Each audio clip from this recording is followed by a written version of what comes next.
going to make a quick little bead to show you how to use frit.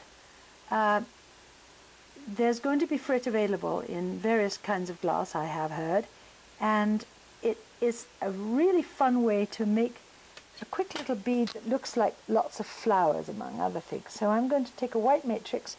I'm just going to melt it down for you nice and quickly.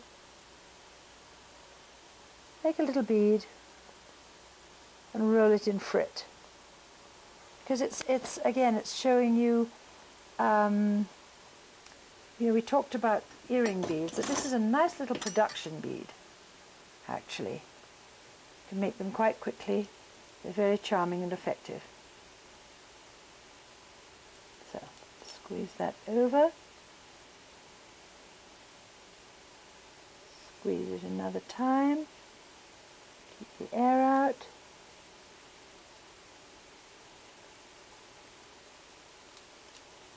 There we are.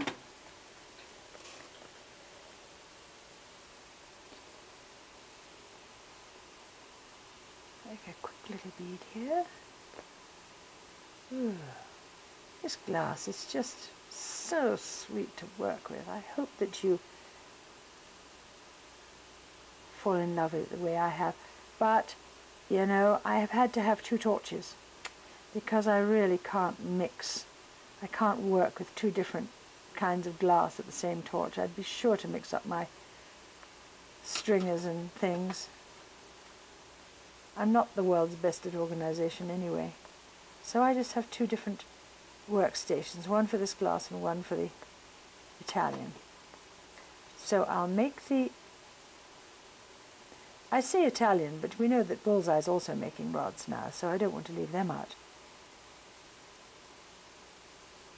Alright, so I'm going to leave the matrix just to get a little bit firm, because it can get mashed when you're applying the frit. Here's the frit. It's just ground glass. It's actually leftovers, all kinds of chips of glass that have been ground down to make a coloured mix.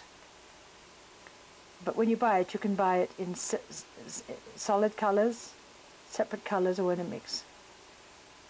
So I roll the bead in the frit.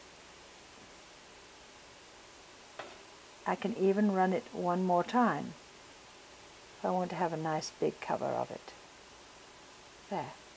This is actually a very traditional Japanese way to make beads, crumb beads. They were a lot made in Japan in the 40s. I will take a little piece of spectrum, clear, it's a stringer, and I'm going to catch that glass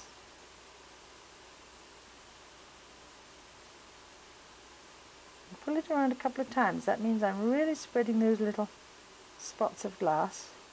If it's become unscented, it doesn't matter, it can soon be scented again.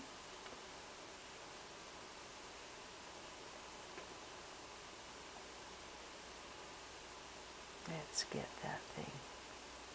You could even actually pull, if you wanted to, you could, instead of using a clear stringer, you could pull it with a green stringer, and that would sort of leave a stem of green through the little tiny spots of colour, and perhaps make another kind of subliminal plant idea. Anyway, that's just a basic frit bead. And when I rolled the bead in the frit in the beginning, I could have stopped right there and just had a little kind of bubbly bead. But the frit is very fresh. It's very difficult for you to see it, but it's just a very fresh, kind of freckled bead, and a whole necklace of them would be quite charming.